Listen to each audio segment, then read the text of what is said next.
Ila te Deo. Ila te Deo.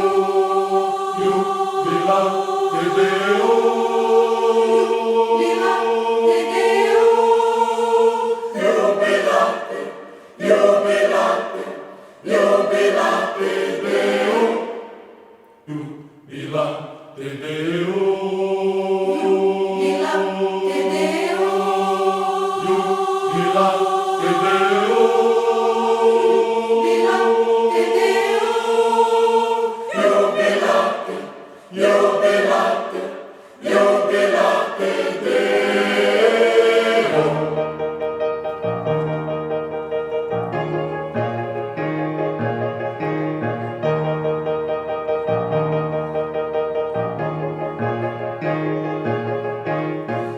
Jubilate Deo, cantai a Deus.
seus santos caminhos,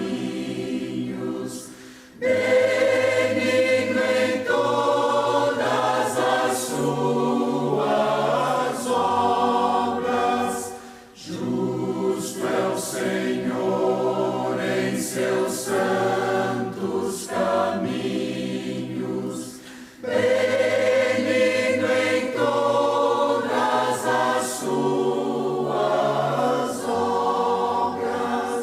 Perto está, Senhor,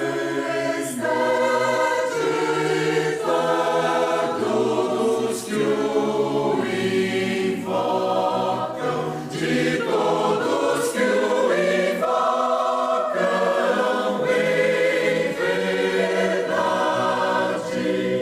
Perto está, Senhor, de todos que o invocam, de todos que o invocam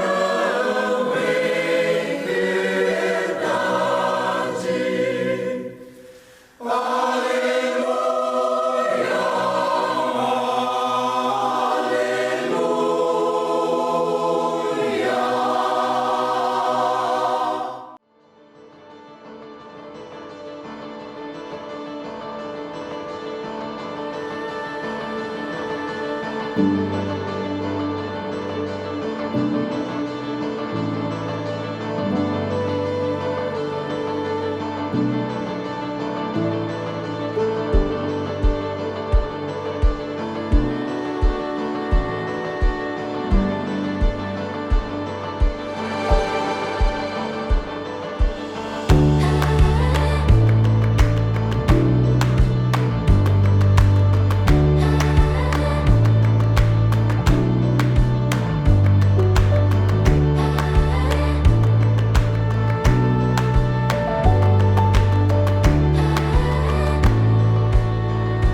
Sete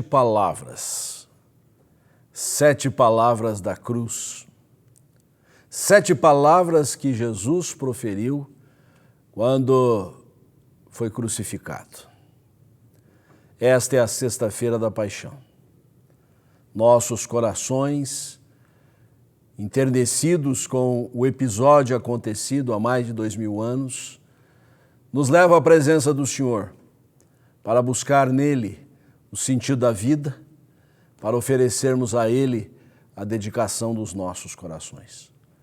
Convidamos a todos para que unam-se a nós na lembrança desse episódio mais significativo de toda a história humana e que principia com a mensagem do evangelista, conforme lemos em Lucas capítulo 23, numerosa multidão de povo seguia Jesus. Mulheres batiam no peito e lamentavam. Porém, Jesus, voltando-se para elas, disse: Filhas de Jerusalém, não choreis por mim, chorai antes por vós mesmas e por vossos filhos. Porque dias virão em que se dirá: bem-aventuradas as estéreis, que não geraram nem amamentaram. Nesses dias dirão os montes: caí sobre nós, e aos outeiros: cobri-nos. Porque se em lenho verde fazem isto, que será no lenho seco? E também eram levados outros 2 que eram malfeitores para serem executados com ele. Quando chegaram ao lugar chamado Calvário, ali o crucificaram, bem como aos malfeitores, um à direita e outro à esquerda. Oremos. Deus Altíssimo, Deus da glória, Deus merecedor de todo louvor, a quem honramos, a quem bendizemos e de quem buscamos toda a força. Recebe, ó Deus, o nosso culto, na sua singeleza, na sua simplicidade, mas na lembrança dos feitos memoráveis que tiveram lugar naquela sexta-feira, em que de maneira compassiva Jesus foi oferecido em nosso lugar. Que ao caminharmos em toda essa trajetória que hoje pretendemos, queremos reconhecer onde reside a razão de ser dos nossos dias, o princípio que norteia a nossa vida, reconhecer também que o Senhor é digno de todo louvor e de toda adoração. Assim oramos, assim louvamos, assim bendizemos, em nome de Jesus. Amém.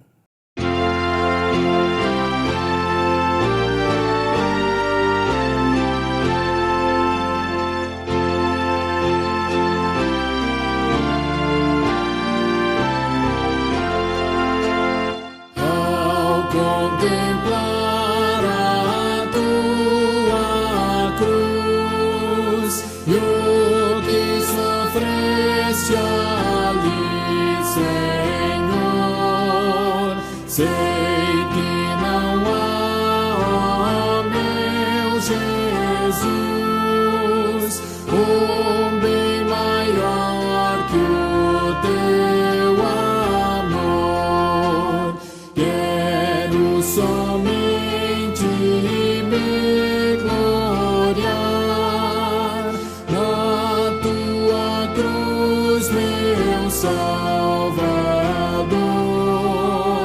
pois que morreste em meu lugar, teu sempre, teu serei, Senhor.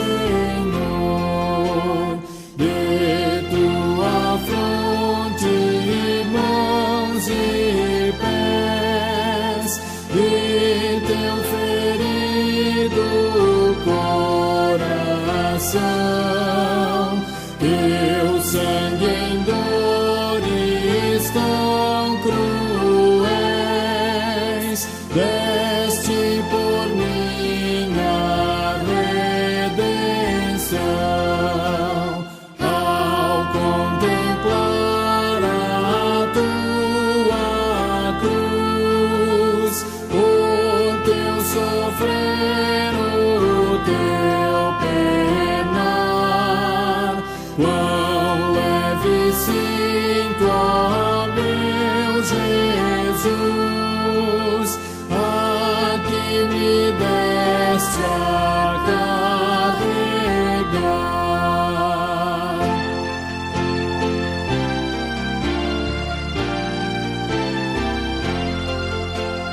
Tudo que eu possa consagrar ao teu serviço, ao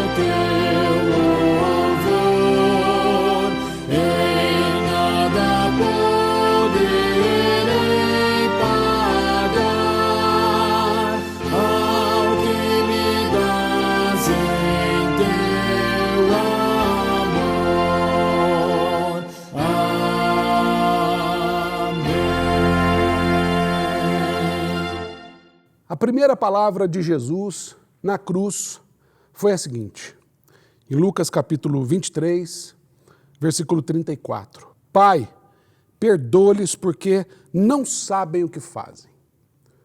Mas não foi uma fala assim, como alguém que lê. Foi um grito, foi um clamor. E esse clamor de Jesus ecoou por toda a eternidade, porque esse é o clamor da graça de Deus. Esse é o clamor da misericórdia de Deus.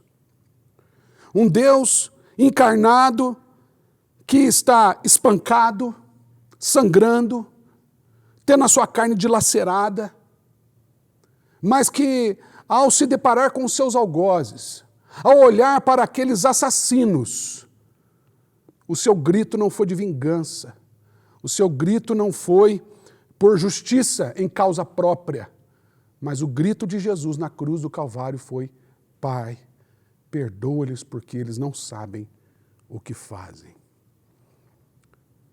Jesus rompeu o silêncio aqui. Até então, de acordo com o profeta Isaías, Jesus era levado como ovelha muda perante os seus tosqueadores. Não abriu sua boca. Aqui, ele solta o berro da graça. E o que esta fala nos ensina? O que ela nos mostra, o que ela nos revela em tempo de Páscoa, em tempo de passagem, da passagem do anjo do Senhor pelo Egito, da passagem do próprio Deus pela nossa história, pela nossa vida. Primeiro, revela a capacidade de compreender a ignorância e a fraqueza do outro. Jesus nos ensina algo precioso aqui. Ele sabia que a maior parte daquelas pessoas não tinha noção do que estavam fazendo. E você sabe que muitas vezes é assim que Deus nos trata. Deus conhece as nossas fraquezas, Deus conhece a nossa ignorância. E Ele tem essa capacidade de nos compreender. O seu olhar de graça nos constrange. O seu olhar de graça nos envolve e faz com que Ele diga: não, eles não sabem o que fazem. Mas esse grito de Jesus também revela para nós algo precioso, que é uma escolha determinada do Senhor em manter-se perto de nós. Explico. A palavra de Deus nos diz que os nossos pecados fazem separação entre nós e o Senhor. E quando Jesus diz: Pai, perdoa-lhes porque eles não sabem o que fazem, mergulhados no pecado, o Senhor Jesus, mesmo assim, decide olhar com compaixão. E Ele decide permanecer ainda clamando, orando. Você consegue imaginar isso? Jesus crucificado, intercedendo pelos seus malfeitores.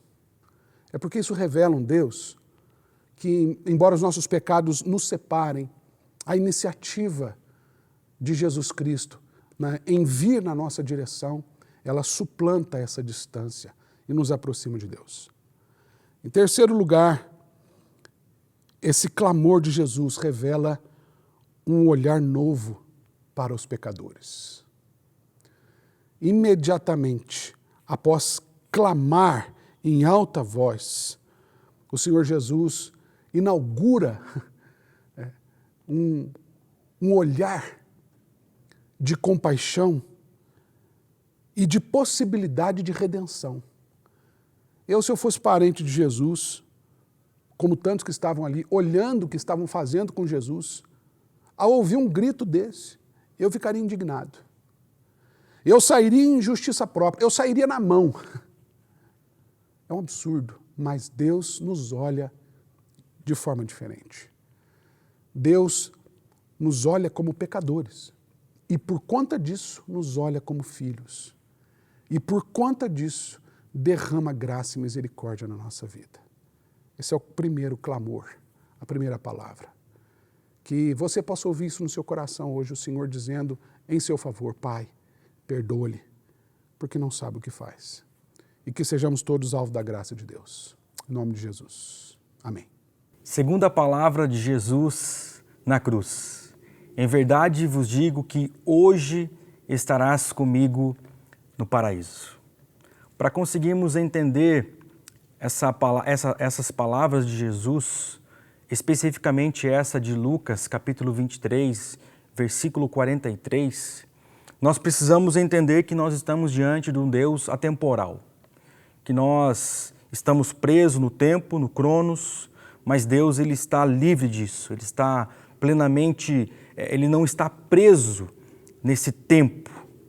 Quando Jesus diz, em verdade te digo que hoje estarás comigo no paraíso, é porque Jesus está respondendo uma pergunta feita por um dos homens que estava ao seu lado na cruz. E com essa pergunta, com esse ensinamento de Jesus, nós conseguimos entender que o reino ou o reinado de Jesus, ele já acontece hoje.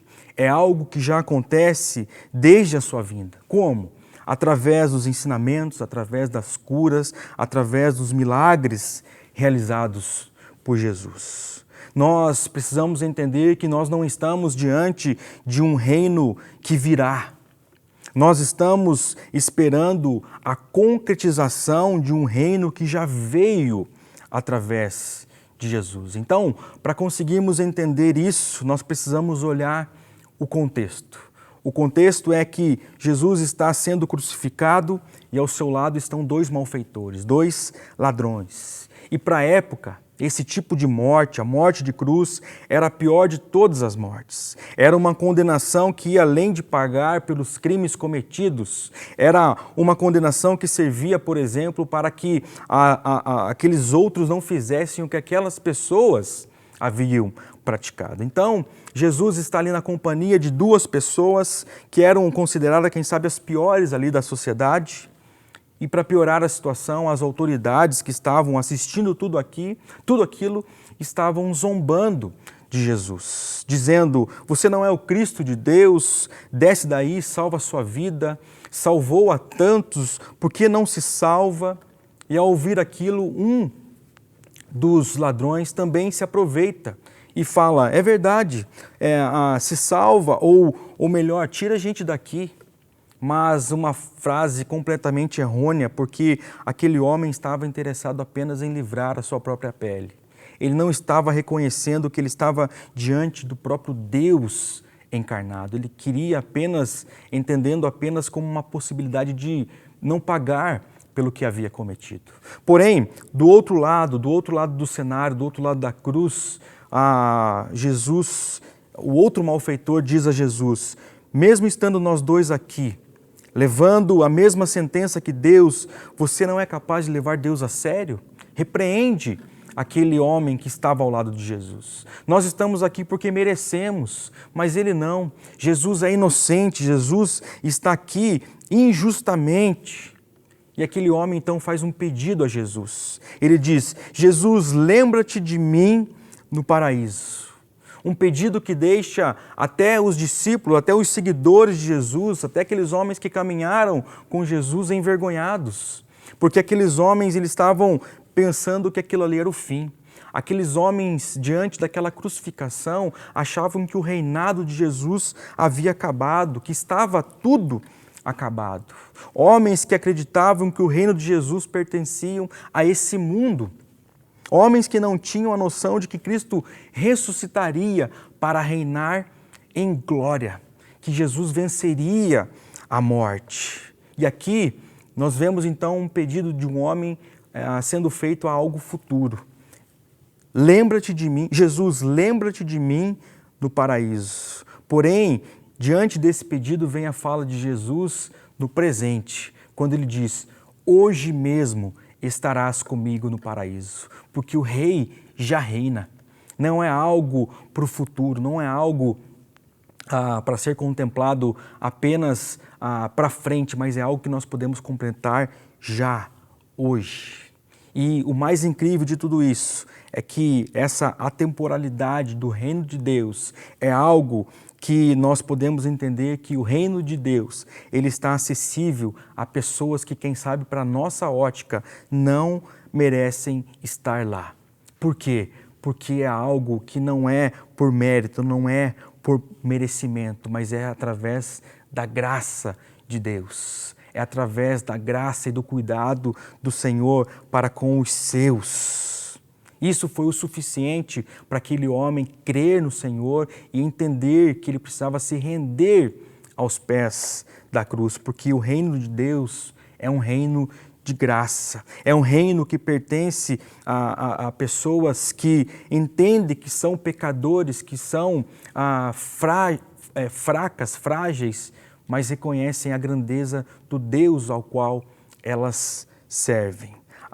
Que nós não podemos fazer nada para garantir esse acesso, que o nosso acesso já foi comprado pelo sacrifício de Cristo Jesus na cruz do Calvário. Então, que essa mensagem, que essa certeza que nós possamos ter de que o Senhor dos Senhores reina, Jesus está reinando, reinou, reina e reinará para a honra, glória e louvor do nosso Deus. Que assim o Senhor nos abençoe, que assim o Senhor nos oriente para a honra, glória e louvor do teu santo e bendito nome.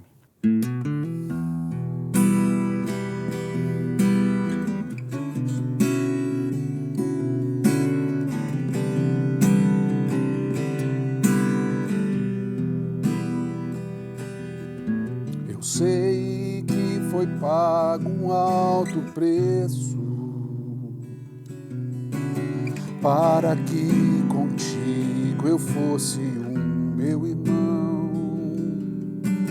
Quando Jesus derramou sua vida, ele pensava em ti, ele pensava em mim, pensava em nós.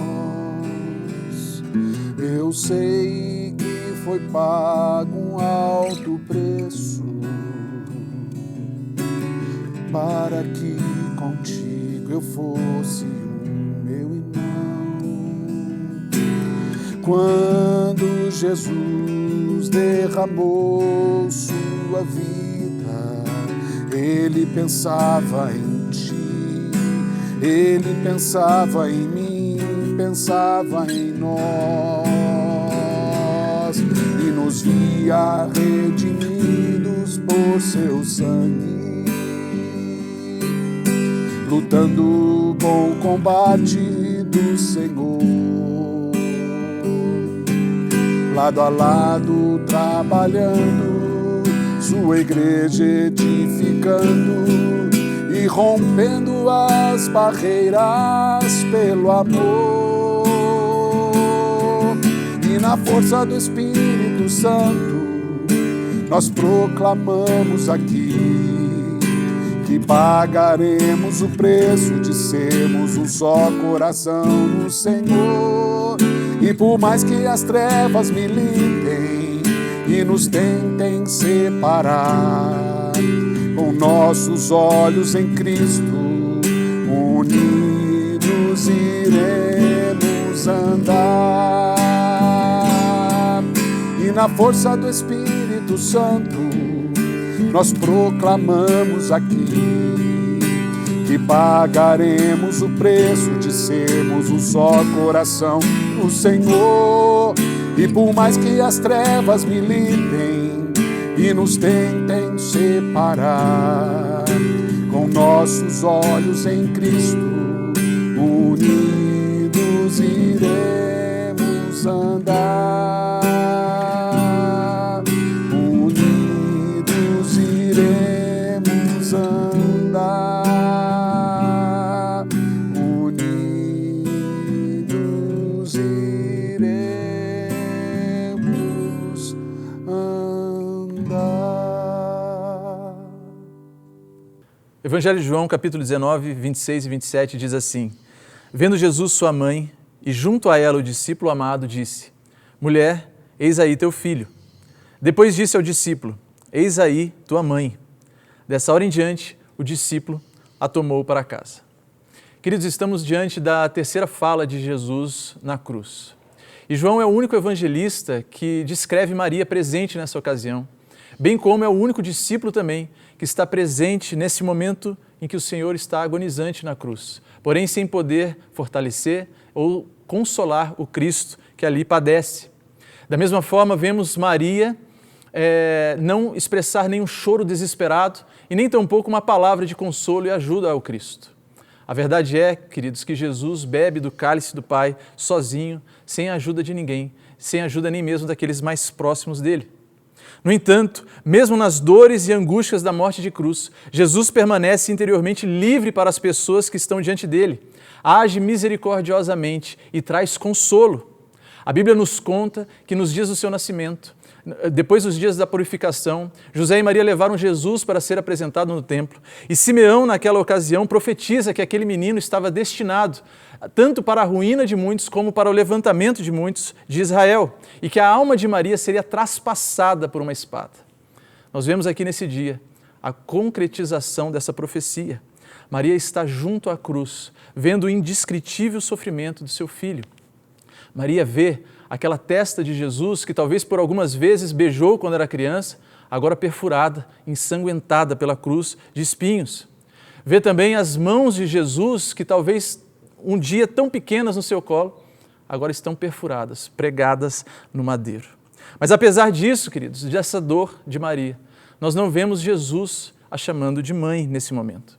Alguns dizem que Jesus chamar Maria de mãe nessa hora seria uma espada ainda mais doída no seu coração e Jesus estaria sendo gentil em poupá-la disso.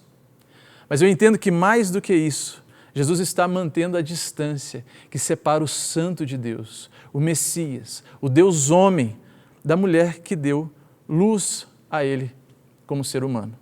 Maria iria saber que, embora a sua dor fosse indescritível, terrível, uma agonia indescritível para aquele momento, contudo ela seria também uma agonia gloriosa por causa do seu propósito redentor. Assim sendo, não mais mãe, e sim mulher. Porém, Jesus, queridos, sempre vê a situação essencial do outro com um amor atento. E é assim que Jesus vê a sua mãe nesse momento. Diante de uma sina, de uma situação de viúva, agora perdendo o seu filho mais velho, com os demais filhos ainda não crendo no Evangelho, Jesus olha e também se compadece. Mesmo já sem nada a poder oferecer, alegar, mesmo depois dos guardas já terem tirado as suas vestes e aparentemente Jesus não ter nada, Jesus lhe promove, lhe concede um novo lar e diz: mulher, eis aí o teu filho. Dessa forma, Jesus também consola, inclusive, o discípulo amado, o discípulo João, pois um consolo eficaz sempre é recebermos tarefas em que o nosso coração ferido possa investir força, possa investir amor para consolar e para ajudar os outros. Por isso Jesus diz: eis aí a tua mãe. É verdade que aqui está implícita uma lição sobre o filho, a responsabilidade dos filhos para com os seus pais, porque Jesus, ao fazer isso, cuida da posteridade de Maria. Mas certamente essa não é a lição principal. Mais do que um cuidado de filho para com a sua mãe, nós vemos especialmente aqui o sofrimento de Jesus ao ver Maria sofrer naquela hora. Jesus estava resolvendo um problema em que a humanidade não teria como resolver. A morte e ressurreição de Jesus mostram que Jesus acalmou a mais terrível das tempestades, mas ainda no momento de angústia, um momento terrível de dor, sendo terminada a sua vida, Jesus ainda assim olha para Maria e se compadece do seu sofrimento, se compadece da posteridade dela, se compadece do sofrimento do discípulo, do apóstolo João, e ainda resolve as pequenas causas. Isso me lembra, queridos, que Jesus não apenas veio para nos redimir, Jesus não apenas veio para nos reconciliar com Deus o Pai, mas Ele também está presente nas pequenas coisas, nas pequenas lutas. Ele está presente nas pequenas dificuldades que nós passamos, naquilo que parece ser menor do que aquela obra. Jesus estava redimindo a humanidade consigo mesmo, mas ainda assim encontrou tempo, força para consolar aqueles que estavam ali, para resolver pequenas causas daqueles que estavam ali. Mais do que um filho cuidando da mãe, nós vemos o maravilhoso amor do Salvador para com os seus até o fim. Vamos orar? Pai querido, muito obrigado, Senhor, por tudo que o Senhor fez na nossa vida.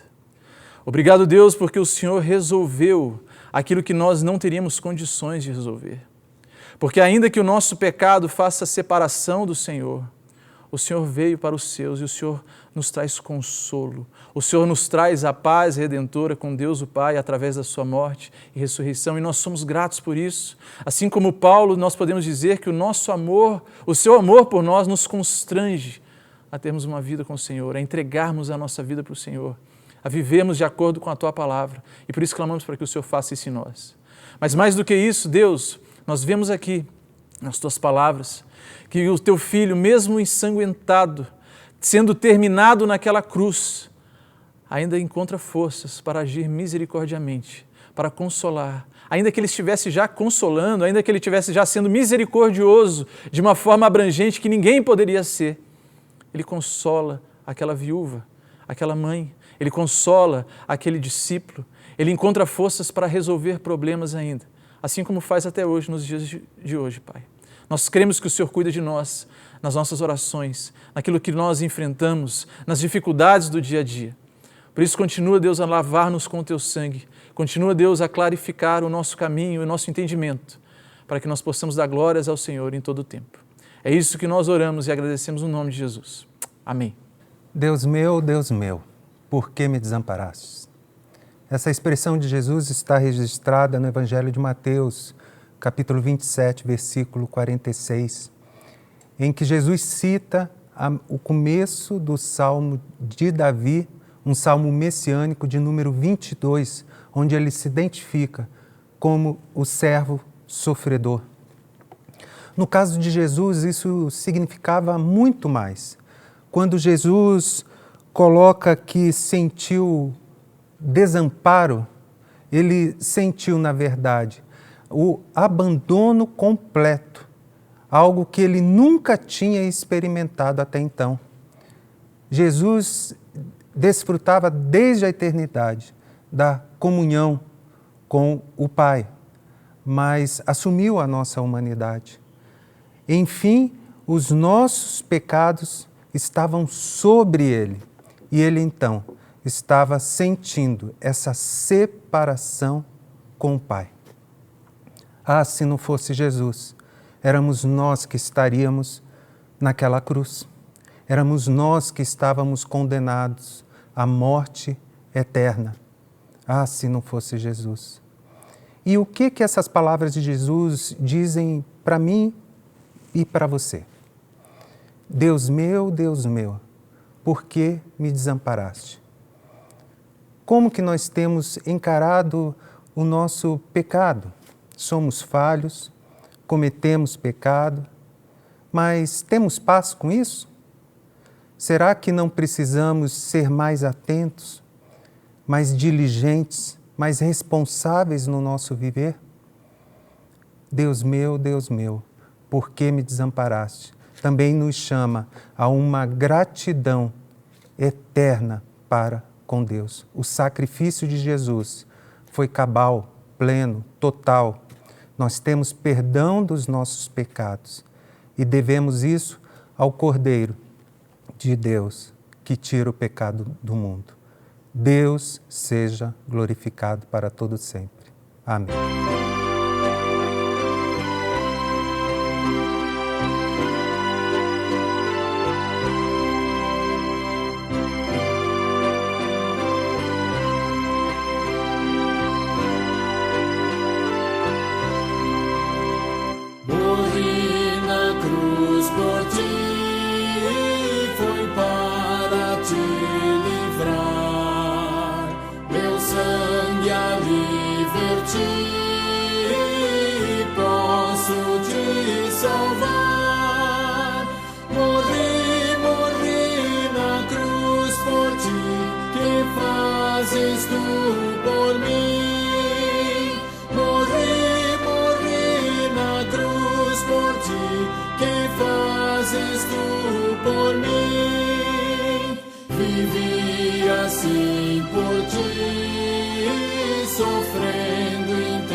fazes tu por mim?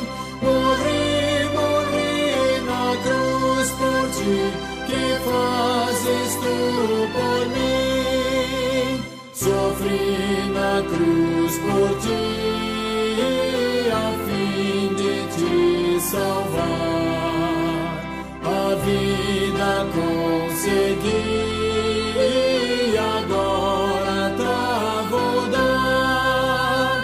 Morri na cruz por ti.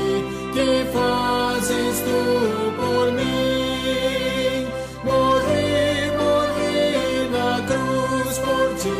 Que fazes tu por mim?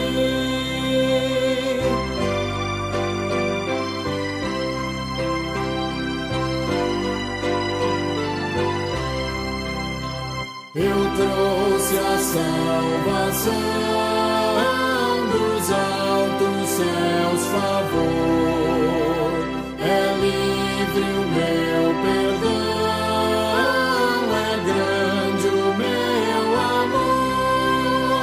Morri na cruz por ti. Que fazes tu por mim? Morri na cruz por ti. Que fazes tu por mim? Quinta palavra da cruz. Tenho sede. Estamos acompanhando nestes dias tudo aquilo quanto o nosso Mestre passou, para que eu e você tivéssemos aqui neste lugar agora, podendo adorá-lo, podendo cultuá-lo e tendo vida e vida em abundância. Esse texto desta frase dita está no Evangelho de João, no capítulo 19, versos 28, que diz assim: Depois, vendo Jesus que tudo estava consumado, para se cumprir a Escritura, disse: Tenho sede. Estava ali um vaso cheio de vinagre, embebedaram de vinagre uma esponja e, fixando-a num caniço de isopo, lhe chegaram à boca. Eu creio que de tudo quanto o Senhor Jesus tem nos ensinado e de tudo aquilo que já tem se falado sobre ele, eu creio que essa expressão e esse profunda necessidade que ele expressa através dessa frase demonstra, acima de tudo, a sua humanidade. Muitos na história quiseram dizer que Jesus não sofreu estando na cruz, mas a verdade é que Jesus sempre foi totalmente Deus, mas também totalmente homem. E ele enfrentou todas as nossas dores. A palavra diz que ele sofreu todas as nossas dores para que tivéssemos um intercessor, alguém que entendesse tudo aquilo quanto passamos. E essa é mais uma demonstração.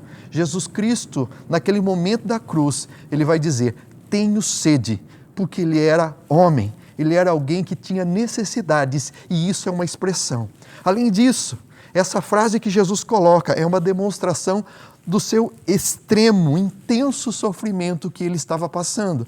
Eu quero só que você se lembre de tudo quanto ele havia passado praticamente nas últimas 24 horas. Ele havia estado ali em uma ceia no cenáculo, ele depois foi ali para o Getsêmani, aonde em intensa oração, ali se colocando diante do Pai, então ele é entregue pelo traidor, então ele é preso, passa praticamente toda uma noite encarcerado, procurando as pessoas o que fariam para poder condená-lo.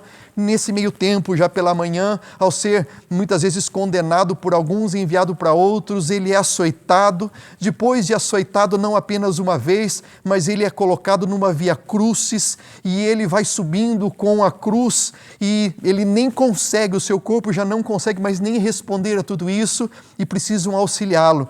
Depois de tudo isso, ele chega ali no Gólgota e então cravos nos pés e nas mãos, e ele então é levantado naquela cruz, ficando praticamente 6 horas daquela forma, por praticamente 3 horas debaixo do sol. Depois diz o texto bíblico que o céu se escureceu por 3 horas. E depois de tudo isso, não tinha como Jesus não demonstrar como ele estava, o seu corpo estava acabado, as suas forças estavam se esvaindo e todo o seu sofrimento é expresso por essa palavra: tenho sede. É como se tudo aquilo que ele estava vivenciando fosse expresso através disso, demonstrando que o seu corpo estava pedindo algo para que ele pudesse ter um alívio. Eu creio que todo o sofrimento que o Senhor Jesus passou não não tem como nós expressarmos tudo isso, mas uma certeza é que foi muito intenso. E uma última coisa é que foi uma demonstração completa da sua submissão ao Pai, submissão à vontade do Pai. Eu quero que você se lembre uma coisa, Jesus também era Deus. O mesmo poder que foi operado desde o Antigo Testamento, o mesmo poder que ali dele andar sobre as águas, era o poder que habitava nele. Ele poderia simplesmente dar uma ordem e a sede sumiria, ou mesmo dar uma ordem para que aqueles que estavam ali embaixo fossem destruídos, e Jesus não fez, porque ele sabia o que precisava ser feito. Ele tinha um objetivo, ele tinha uma tarefa a ser cumprida. E ele entendeu no coração que precisaria chegar até o fim, conquanto que ele tenha pedido ao Pai que passasse dele o cálice. Mas a palavra de Jesus é: seja feita a tua vontade e não a minha. E mesmo naquele momento de profunda dor, onde ele pede água, nos diz o texto que lhe oferecem vinagre. E eu sempre fiquei muito intrigado com essa questão de lhe oferecerem vinagre. A minha pergunta é: por que alguém teria vinagre em uma cena como essa? Mas quando você vai estudar melhor o texto, e os estudiosos vão nos esclarecer que esse vinagre nada mais era do que um vinho de má qualidade. Um vinho já meio mais azedo, muito mais barato, que misturado com a água era muito consumido pelos soldados e pelas pessoas mais simples. E se você for ver também no texto, você vai perceber que logo no início, ali da Via Crucis, foi oferecido a Jesus vinagre e fel. Ou seja, vinagre e mirra, que, dizem os estudiosos, era usado como analgésico, ou para que aquele condenado pudesse passar com mais facilidade por todo o processo, ou para que aumentasse o tempo e ele tivesse uma tortura ainda maior. Logo no começo, Jesus não aceita, porque na verdade a intenção dele era sofrer tudo o que havia necessidade.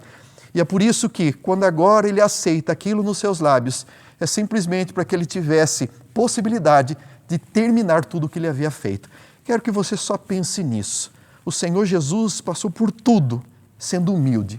Eu não sei pelo que você tem passado, mas olhando para o nosso Mestre, que a gente possa entender que o Senhor nos chama à obediência, sem murmuração, mas crendo que tem alguém que controla as nossas vidas. E é por isso que eu queria orar por você agora, agradecendo ao Pai por aquilo que Ele tem nos dado, e ao Senhor pela certeza de que, ao ter feito isso por nós na cruz do Calvário, nos dá a certeza da sua presença constante e do seu perdão. Curvemos as nossas cabeças. Pai, eu quero agradecer-te, porque creio que tudo que precisava ser feito foi consumado ali na cruz. Até mesmo, Senhor, essa necessidade. Eu creio que isso vem nos mostrar que, embora sendo algo humano, nós sabemos que isso pode ser satisfeito pelo Senhor. Tu tens, Senhor, palavras de vida. Senhor amado, Tu és a água da vida. Pai amado, que toda sede que possamos sentir, não apenas física, ou toda necessidade mesmo que seja humana, que nós possamos saber que somente no Senhor nós temos a solução, no Senhor nós temos a provisão. Pai amado, segura bem firme nas nossas mãos. Nos encaminha, ó Deus amado, pela nossa estrada e não nos deixe, Senhor amado, em momento algum. É o que te clamamos em o nome de Jesus. Amém. João capítulo 19, verso 30, diz o seguinte: quando, pois, Jesus tomou o vinagre, disse: está consumado. E, inclinando a cabeça, rendeu o espírito. Está consumado. Não há nada melhor do que nós completarmos uma tarefa. Não há nada melhor, nada mais prazeroso do que cumprir um ciclo na nossa vida. Quando você termina uma tarefa no seu trabalho, quando você termina uma faculdade, quando você completa algo que você iniciou, é um alívio. Aquele sentimento de estar pronto, estar concluído. Nada mais prazeroso do que isso. Agora, o texto que nós lemos aqui, ele fala da maior tarefa de todos os tempos. Ele fala do maior projeto de todos os tempos. O projeto da salvação do homem, da salvação da humanidade. Cristo veio à Terra 100% Deus, 100% homem, para cumprir o plano da salvação da sua vida, da minha vida. Cristo veio, cumpriu todo o processo e nesse momento, no ápice do seu projeto, no ápice do seu projeto de vida, ele diz: está consumado. A palavra grega para estar consumado é tetelestai. E essa palavra era usada em algumas circunstâncias, algumas ocasiões. A primeira delas era quando um pai tinha uma tarefa, um projeto para o seu filho. Ele entregava um projeto, uma tarefa para o seu filho, lhe dava as coordenadas e confiava na mão dele, deixava para que ele pudesse resolver a questão. E o filho, depois de desenrolar toda a tarefa, depois de cumprir passo a passo do que o pai lhe confiou, ele chegava para o seu pai e dizia o seguinte: papai, tetelestai, terminei, está consumado, está completo, tetelestai, papai. Cristo recebeu das mãos de Deus Pai a maior tarefa de todos os tempos, de se fazer homem, de nascer, morrer, ressuscitar por mim e por você. O plano redentor, quando ele estava na cruz, ele disse: papai, tetelestai, está consumado. Aquilo que o Senhor confiou nas minhas mãos está consumado. A segunda ocasião que essa palavra era usada dentro desse contexto é quando alguém tinha uma dívida num banco. Essa dívida era paga às vezes com muito suor, dependendo do contexto da vida do cidadão, era paga com muita dificuldade. E o maior sonho daquele cidadão era chegar no final dessa dívida pagando o último centavo. E ele recebia um carimbo do banco com a escrita tetelestai, ou seja, está pago. O que você devia foi pago. Lá naquela cruz, lá no alto daquela cruz, Jesus olhou e disse: papai, tetelestai, está pago.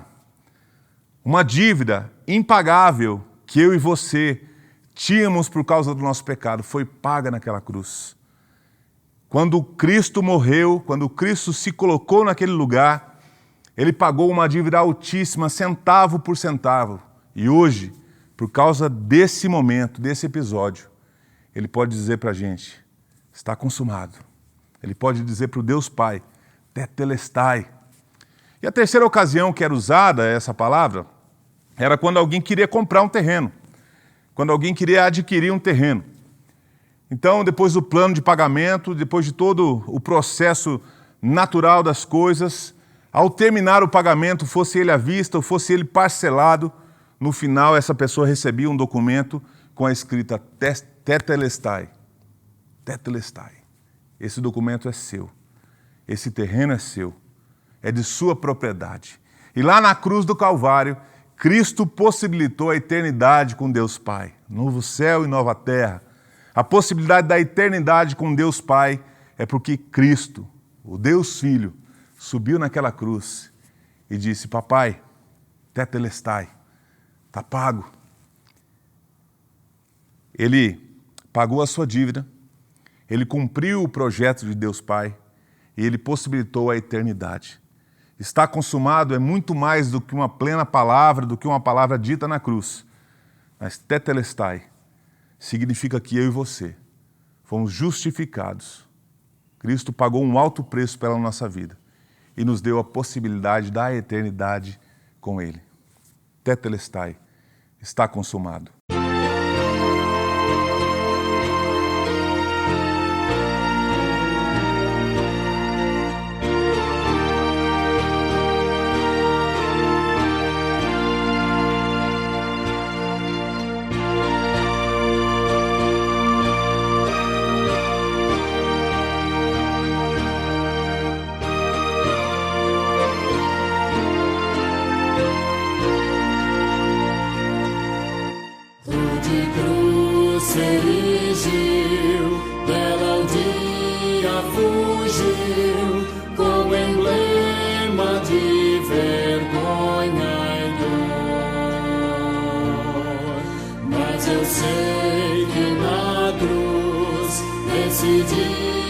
Jesus deu a vida por mim, pecador.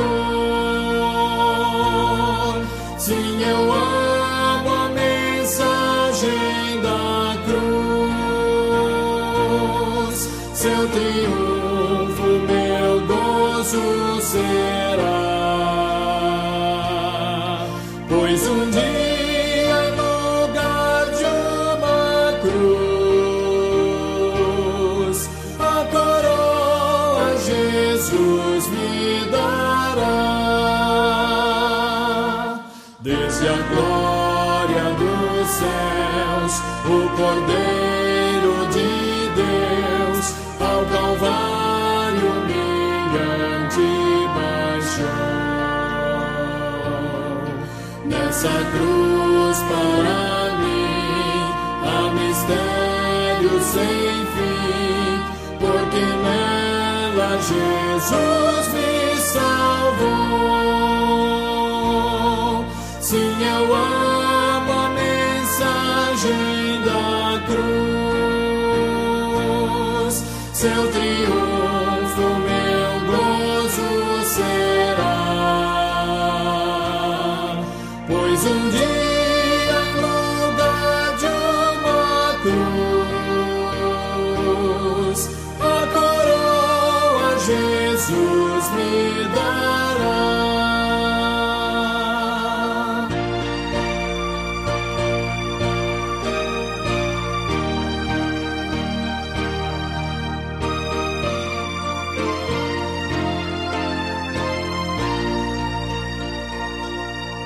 Nessa cruz padeceu, desprezado morreu, meu Jesus para dar-me perdão. Eu me alegro na cruz, dela vem graça e luz para minha santificação. Sim, eu amo a mensagem da cruz, seu triunfo meu gozo será,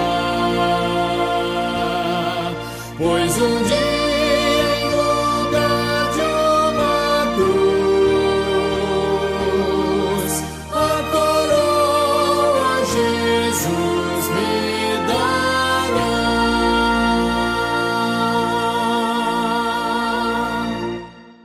Sétima palavra da cruz.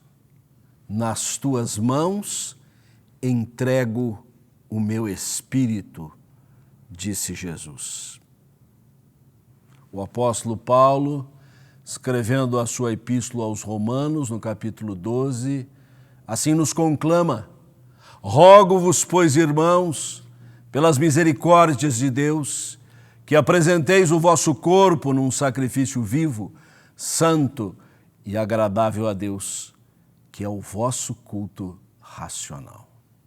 Já se disse tantas vezes, culto não se assiste, culto se oferece. O culto é uma oferta de sacrifício, um sacrifício de amor, um sacrifício que é uma dedicação. E nas palavras de Paulo, este sacrifício tem que ser pleno. Por seu intermédio, nós consagramos a nossa vida integralmente ao Senhor. Ofertamos a Ele dons, talentos, capacidades, recursos, nosso tempo, nossos relacionamentos, nossos projetos, nossos ideais, de maneira intensa e vívida. Já o culto que o Filho de Deus encarnado ofereceu a Deus, ele não apenas incluiu tudo isto como uma dedicação, mas também consagrou a sua própria morte, a fim de nos habilitar para o nosso culto racional. Nesta sua derradeira declaração lá na cruz, Jesus ofereceu a Deus o mais nobre e singular sacrifício. Nós somos instados a apresentar um sacrifício vivo, santo e agradável a Deus, justamente porque o Salvador Jesus entregou nas mãos do Pai o seu Espírito. E algumas lições, então, aqui precisam ser destacadas. A primeira delas: este é o sacrifício central do nosso culto a Deus. O que oferecemos numa liturgia cultica é apenas periférico diante desta máxima consagração do Filho de Deus. Ele sim fez o sacrifício primordial. Se cantamos, se louvamos, se pregamos, se oramos, se fazemos isso de uma maneira presencial ou à distância, tudo isso só tem sentido porque o perfeito sacrifício, o culto verdadeiro, a oferta viva foi dada pelo Filho de Deus em nosso lugar. Este é o sacrifício central. Segunda lição. Esta é a confiança completa à vontade de Deus e vem servir de motivação para que também nós devotemos completamente os nossos caminhos a Deus. O que Jesus disse? Nas tuas mãos entrego o meu espírito. Em outras palavras, vim para fazer a tua vontade. A vontade do Pai é a minha comida, é a minha refeição, é o ar que eu respiro, é o sentido da minha missão aqui neste mundo. Era isso que Jesus estava dizendo. E ao observarmos tamanha dedicação, obediência à vontade de Deus, isso também nos insta a que não façamos de maneira diminuta, ao contrário, mais efetiva ainda, dedicando ao Senhor integralmente a nossa vida em obediência à sua santa vontade. Terceiro e último lugar. Esta é a principal declaração de Cristo, sem menosprezar todas as outras palavras que já foram pronunciadas aqui, também expostas, mas é pelo fato dela trazer a lume que Jesus não arredou o pé da missão de que foi incumbido. Ao contrário, a realizou de maneira absoluta e plena. Ao dizer, Senhor, Pai, nas tuas mãos entrego o meu espírito, ele concluía definitivamente a missão que recebeu, mercê dos percalços, mercê dos desprezos, da ignomínia, das aflições.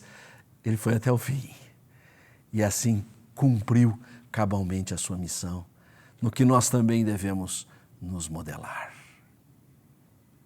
Ó Deus, agradecemos a Ti esse tempo de culto, de adoração, de louvor ao Teu nome, de lembrança tão singela da Tua palavra, nos dizeres tão apropriados de Jesus, lá na cruz do Calvário. Tudo em nosso favor, tudo pela nossa redenção, tudo para que fôssemos constituídos o Teu povo, Senhor. Não há mérito nenhum em nós, mas Jesus, pela sua justiça, granjeou-nos graça eternal. Louvamos, bendizemos o Senhor e dedicamos a nossa vida integralmente ao Teu serviço. Adoramos a Ti, ó Deus, na beleza da Tua santidade, em nome e por amor do Senhor Jesus. Amém. A graça maravilhosa de Jesus, o amor infinito do Pai, as consolações do Espírito Santo sejam convosco permaneçam, agora e para sempre. Amém.